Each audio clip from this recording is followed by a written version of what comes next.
What is going on, you guys? It is Perry the Entertainer back again for another video, and as promised from yesterday's Sting video, this is my 2014 Survivor Series predictions and preview video.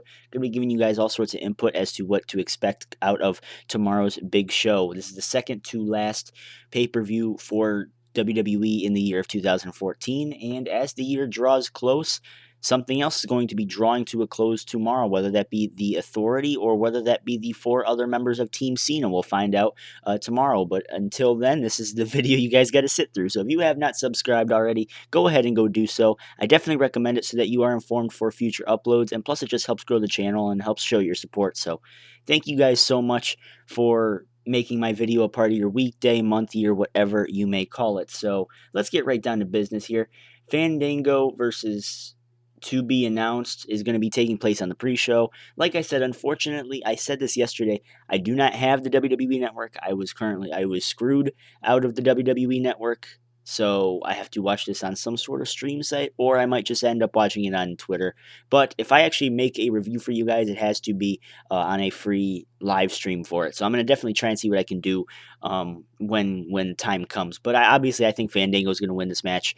I think WWE is going to try and capitalize on what could have been, because WWE has been on a kind of roll with that. They gave Ryback his old gimmick back, and look how over he is with the crowd now. And I think WWE thinks, hey, if we give Fandango his old shtick back, the shtick that he had after Mania 29 when he beat Jericho, that we're supposed to like him again, and we're supposed to put our dollars and everything into him, and give trust him that he will not get hurt this time, and eventually screw out his push, is what he did 2 years ago. He was supposed to win the IC title at Payback, I think, and then they just gave it to Curtis Axel instead because of the injury. So I'm interested to see what they're planning on doing with Fandango, but this I don't know. It's not looking too bright, but I don't know. Maybe they need a new comedy gimmick because Ambrose is a bad guy now. So also tonight or tomorrow night, I keep thinking that tomorrow night we will see the return of Bad News Barrett. So that's going to be pretty interesting. He's going to be joining the panel of WWE analysts, quote unquote analysts. When we're the true analysts on here. We're the ones that break down everything and give you guys a real scoop and everything. So. Divas Traditional Survivor Series Elimination Tag Team Match. That's a mouthful. Alicia Fox, Emma, Naomi, and Natalya versus Paige, Cameron, Layla, and Summer Rae. I didn't even remember this match was even announced. So apparently it even says right here, November 18th, it was announced on WWE.com that these 8 will fight in a Survivor Series traditional match. And looks, I think, 6 out of the 8 participants are on Total Divas. I think Layla and Emma are the only ones that aren't. Paige and Alicia are going to be on the next season, or the 2.5 season, or whatever the hell they're going to have. Their next season, basically. They're recording with that. So I don't really care. I'm going to go with Paige's team, but I don't care. I don't. I'm sorry. That's what you get when you announce a flipping match on the actual website. You don't get anybody interested in the match, and no one cares. No one frankly gives a shit. So, Fatal 4-Way Tag Team match for the WWE Tag Team Championships. Gold and Stardust will be defending against the Usos, Los Matadores, and The Miz and Damien Miz-dow. This kind of reminds me a little bit, and I know it's probably not supposed to, of the 2002 Survivor Series with the tag team titles on the line. It was Edge and Mysterio, the Guerreros, Kurt Angle, and Chris Benoit. I keep thinking there was another team involved. I don't think there was. I still don't remember. I have the DVD right over there. I could go grab it, but I don't want to because it would just screw up the editing and everything. But I think it was a triple threat for the tag titles, and it kind of reminds me of that. Of course, with all 6 of those guys, all 6 of them are great competitors in the ring. As for these 8, maybe about half of them are. And overall, I'm not as interested in this match as I should be. I'm going to go with The Miz and Damien Miz-dow to walk out with the tag team titles. I know a lot of people are thinking the Usos, a lot of people are thinking Stardust and Goldust retain, but WWE's been pushing Miz and Miz-dow lately with, the guest hosts, and they're getting more TV time and airtime. I think putting the belts on the Miz and Miz-dow would just do wonders, and it would legitimize Miz and Miz-dow as a real tag team in WWE. Dean Ambrose versus Bray Wyatt. This match, I think, was very, very premature. I think if we waited on the match, then we would get a better payoff, but unfortunately, WWE just decided to just kind of throw this match on the card, especially there just being 6 matches. So, um, let's see. I have 2 heels winning. I'm gonna go with Dean Ambrose getting the win here.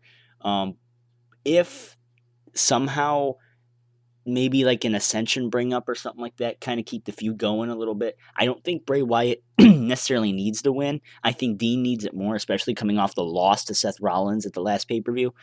So I think Dean needs it more, but I wouldn't mind seeing Bray Wyatt win because I think that these two can put up a spectacular match, and I think this is chance to be match of the night. I know a lot of people are looking at Team Cena versus Team Authority as match of the night. I think this one is going to be the dark horse going in, and me and my dark horses, they usually end up winning. So, I have high hopes for this match. I have high hopes for that for this match, and I have high hopes for this feud.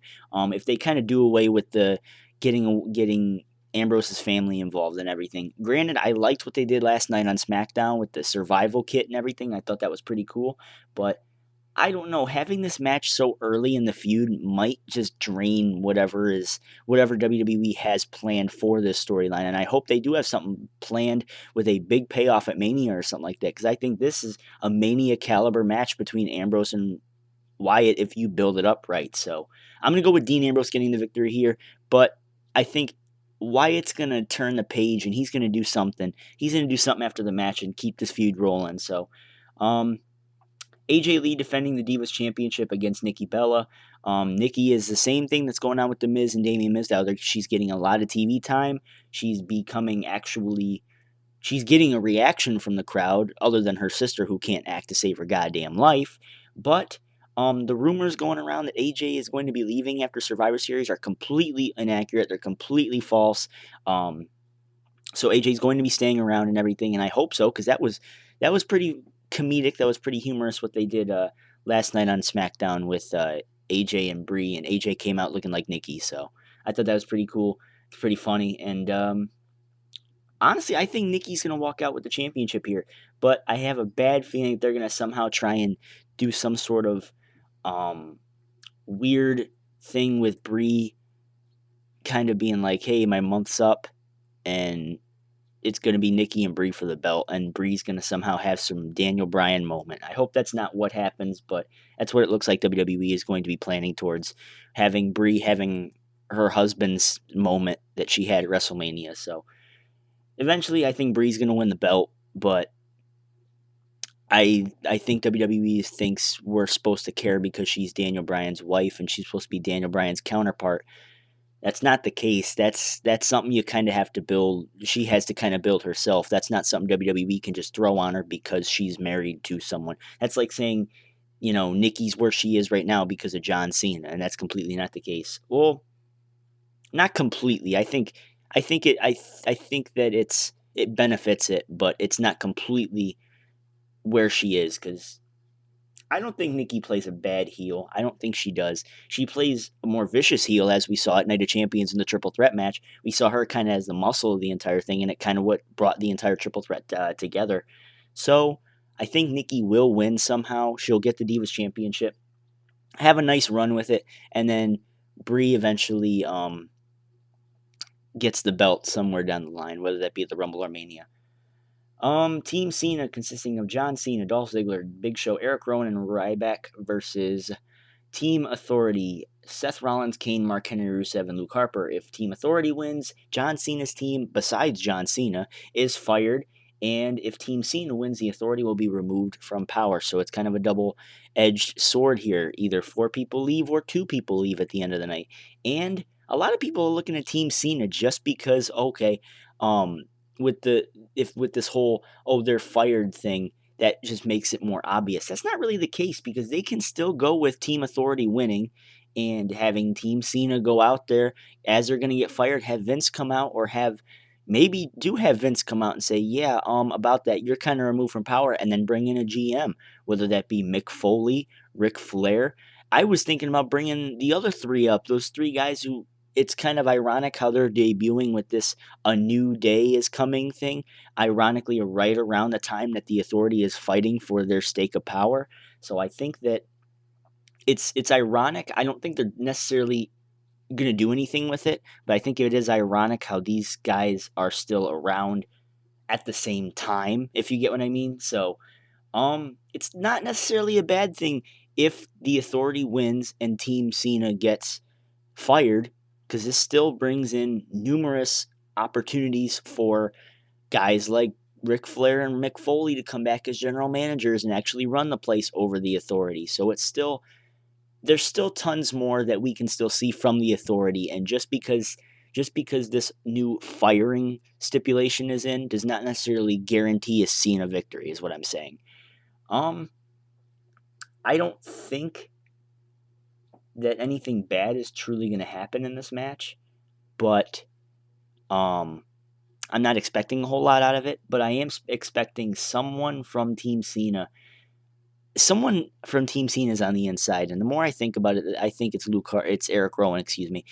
They did a segment last night with Kane saying, oh, I'm glad you're here and everything, and they never showed the camera to him and everything. So, and especially at the end of the night, we still didn't know who that was, but no one's really looking at that.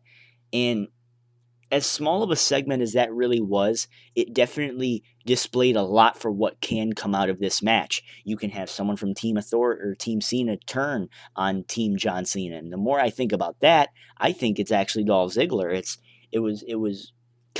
It made sense along with the storyline, especially at the beginning, where Triple H wasn't giving Dolph Ziggler any credit. He was just this little guy in a big pond and everything, and they eventually tried to persuade him to join the Authority, and he said no. So I was thinking that Ziggler could be it. Of course, with the sudden turn of Erick Rowan, he definitely plays a part in it. Maybe he's just putting up this fake facade and everything, but I hope Rowan actually keeps his face demeanor on. I like this kind of thing where he's adapting to this brave new world now that he's set free from the Wyatt family, and now he's adapting to the world that we live in. So I like that little caveat about Erick Rowan, so I don't want him to be the benefactor. I don't think it's going to be the Big Show. I think Big Show's had too many damn heel turns to count, and it could be Cena. I mean, isn't it kind of ironic how when the Team Cena's getting their asses beat, the team captain doesn't even come out to save them?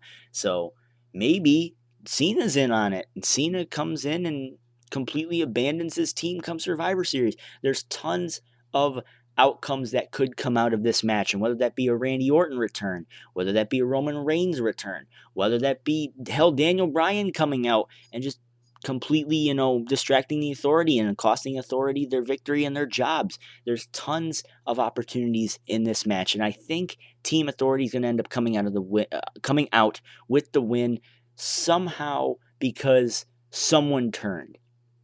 And I don't mind if that's Ziggler. I don't mind if that's Cena. And I don't think it's Ryback. I don't think it's Erick Rowan. And I certainly don't think it's the Big Show. So let me know what you guys think about that. What do you guys see coming out of the main event? Because the main event is the big thing. Tons of outcomes can come out of this match. Like I said, Randy Orton, Roman Reigns, Daniel Bryan. You could have a heel turn, a face turn from someone. There's so many opportunities, and that's what I love about wrestling. That's what I think that every wrestling match should be, where you shouldn't be able to predict the outcome. And I think that's when wrestling's at its best. So let me know what you guys think about that. And until next time, which is going to be your 2014 Survivor Series review.